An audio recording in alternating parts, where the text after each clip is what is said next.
माँ भारती को प्रणाम करते हुए सबके इष्ट गुरु माता पिता को प्रणाम करता हूँ। बच्चों, आपको बहुत सारा लाड प्यार और सभी लोगों को सुबह की राम राम। आज दो बड़े खास मसले हैं। पहला मसला तो जो मैं गुरु मंत्र में आपको बताऊंगा वो ये है कि परवरिश यदि आप बिटिया की कर रही हैं और उसमें कुछ समस्या आ रही है, खासतौर से बिटिया के मूड में चीखना, रोना, रूठना अधिक है, तो आपको क्या करना चाहिए। और दूसरी बात जो मैं आपसे बहुत डिटेल से करना चाहता हूँ वो ये है कि क्या आप भ्रम में जीते हैं, कल्पनाएं ज़्यादा करते हैं, अपनी कल्पनाओं से डर जाते हैं, अपने सपनों से डर जाते हैं। सपनों में क्या कोई आपको डराता है? क्या आपको भूत भूत करके कुछ दिखता है, या आप भविष्य से बहुत ज़्यादा भ्रांत रहते हैं, भविष्य की चिंताएं बहुत ज़्यादा करते हैं? आज यही सारी बातें हम करेंगे जिससे आपके मन में शक, डर, वहम बिल्कुल भी ना रहे और आप एक अच्छा मजबूत जीवन जिए। वर्तमान भविष्य की नींव होता है, इसलिए वर्तमान ज़्यादा मजबूत बनाने की कोशिश कीजिए। भविष्य बेहतर अपने आप हो जाएगा, क्योंकि हमारा मकसद केवल भविष्य जानना तो है ही नहीं, हम लोगों का मकसद तो है भविष्य को बेहतर बनाना।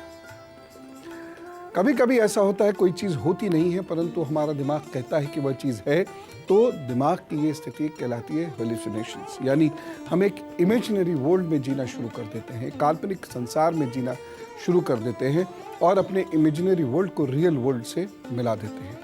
ये होता है चंद्र केतु के कारण। जिनका चंद्र केतु बहुत डिस्टर्ब्ड होता है उन लोगों को अधिक भ्रम के कारण सदैव मानसिक विकार होते हैं, जैसे अवसाद होना, लो ब्लड प्रेशर हो जाना, दिमाग द्वारा शरीर के अन्य हिस्सों को दिए जाने वाले संदेशों में कमी हो जाना, यानी कुछ चीज़ें अपने आप हो जाएंगी। ऐसे लोग टक्करे बहुत खाते हैं, ऐसे लोग कुछ का कुछ करते हैं, सोचते कुछ है और हो रहा होता है कुछ। ऐसे मानसिक विकार पनप जाते हैं। चंद्र केतु की यूं तो यही स्थिति व्यक्ति को ईश्वर के निकट लाकर खड़ा करती है, परंतु ये स्थिति किसी व्यक्ति को अगर उसने इस पर ध्यान नहीं दिया तो उसका भविष्य मटियामीट भी कर देती है। चंद्र केतु की यही स्थिति भूत, वर्तमान और भविष्य का जानकार बना देती है, लेकिन यदि आपने उसे ढंग से मैनेज नहीं किया तो आपको मानसिक रोगी भी बना देती है और आपके अंदर नकारात्मकता यदि आ जाए तो मानसिक विकार इतने उत्पन्न हो जाएंगे जिसका हल आसानी से नहीं मिलेगा। इसलिए पहले ही कंट्रोल कीजिए इस पे। दवाओं का असर होता है या ड्रग्स का असर होता है या नींद पूरी नहीं होती है या अत्यधिक तनाव होता है या अति कल्पनाशीलता होती है, तो ऐसी स्थिति होती है जिसे मेटाकॉग्निविटी कहते हैं। ये मेटाकॉग्निविटी की समस्या चंद्र केतु हमें दे देते हैं यदि ये अच्छा नहीं हो।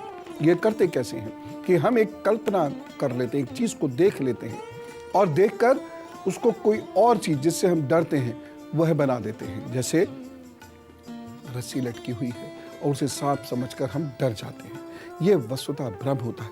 अचानक कुछ हवा की आवाज़ें सुनाई देती हैं और हम भूत भूत कहकर चिल्लाने लगते हैं। भ्रम और डर को पहचानने के लक्षण मैं आपको बताऊंगा।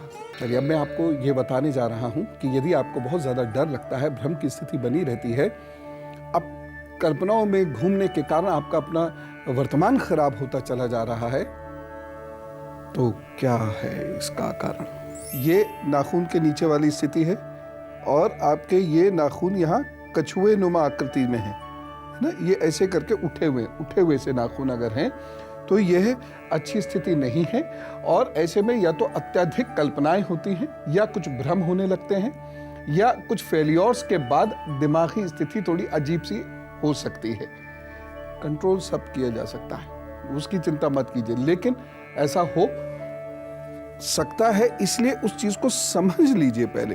एक चीज मैं और यहां से आप कहना चाहूंगा, ये अगर ये आपके नाखून आगे जाकर पतले हो जाते हैं, आपकी उंगली भी आगे जाकर कोनिकल हो जाती है, तो भी आपको बहुत ध्यान रखना होगा कि कहीं आप बहुत ज़्यादा भ्रम में ना उलझ जाएं। या फिर आपकी ये जो उंगली है यहाँ, ये नाखून इस तरीके और ये एकदम से ये आयताकार या लगभग चौकोर सा नाखून हो जाए तो भी आपको ध्यान रखना है।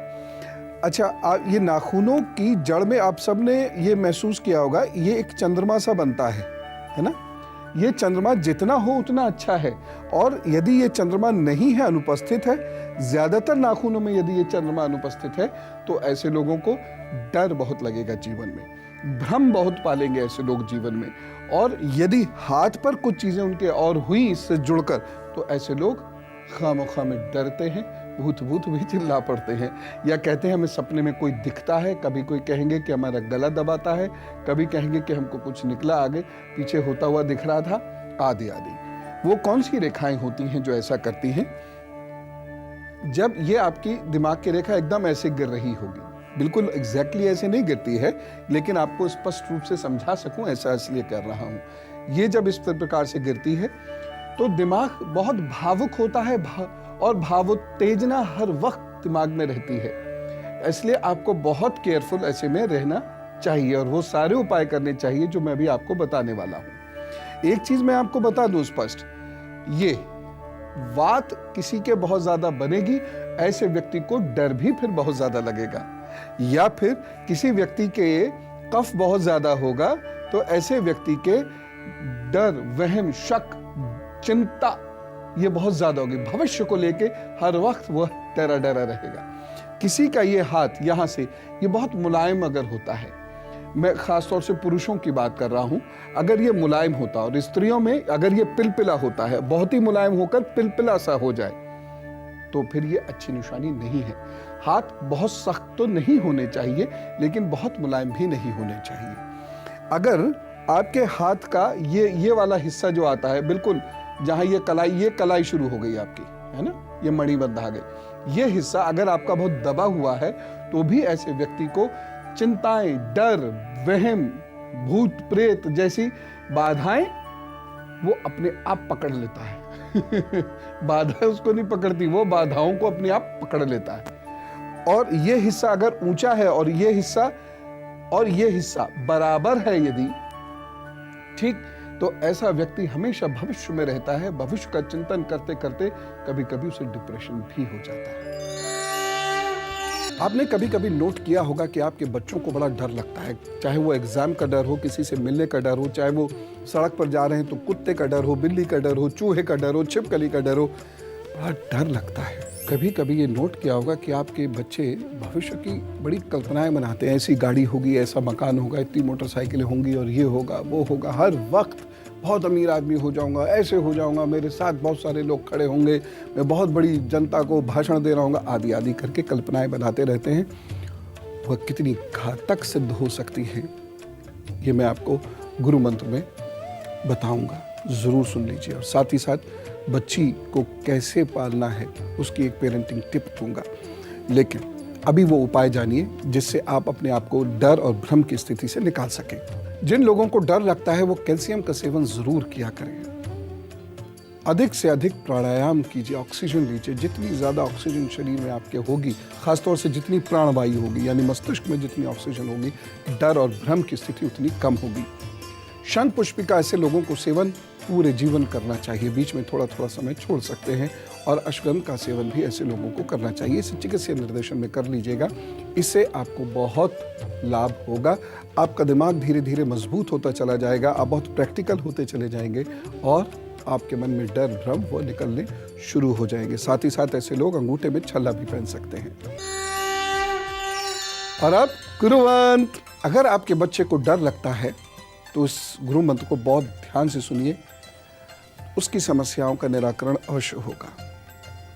देखिए, जो लक्षण मैंने बताए हैं वो लक्षण यदि बच्चे में है तो उसे बहुत सारी चीज़ों से डर लगेगा, वो भूत प्रेत की भी बात करेगा। लेकिन सबसे पहले मैं आपसे यही निवेदन करना चाहता हूँ, अपने बच्चों को भूत प्रेत की कहानियाँ नहीं सुनाइए। आपके पास, हर भारतीय के पास कहानियों का एक विशाल भंडार है। उसके वीरों की कहानियाँ उसके पास हैं, उसके ऋषियों की कहानियां, उसके देवताओं की कहानियां उसके पास हैं।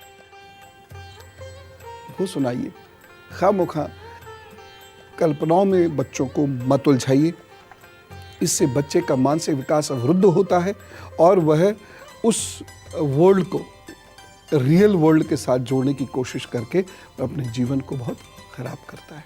और ये चीज़ केवल बचपने में जाती नहीं है, ये बहुत दिनों तक बच्चे को परेशान करी, वर्षों तक बच्चों को परेशान करती है, जीवन पर्यंत तक परेशान कर सकती है। और एक खास कहानी जो आप अपने बच्चों को जरूर सुनाया करिए वो है, गांधी जी को भी बचपन में भूतों से बहुत डर लगता था। अंधेरे में 2 मिनट बैठ नहीं सकते थे। फिर एक दिन उनके घर काम करने वाली बाई ने उन्हें एक ऐसा गुरु मंत्र दिया कि गांधी जी को कभी भूतों से डर नहीं लगा, बल्कि भूत गांधी जी से डरने लगे। और वह क्या था? तुम राम का नाम ले लेना, डर कोसों दूर भाग जाएगा। उसके बाद गांधी जी ने राम राम कहना शुरू किया, राम का नाम लेना शुरू किया, और फिर डर ऐसा भागा कि बिना हथियार उठाए गांधी जी ने अंग्रेजों को देश से भगा दिया। जब गांधी जी को गोली भी मारी गई तब भी वह डरे नहीं। उनके मुंह से जो शब्द निकला हुआ था, हे राम।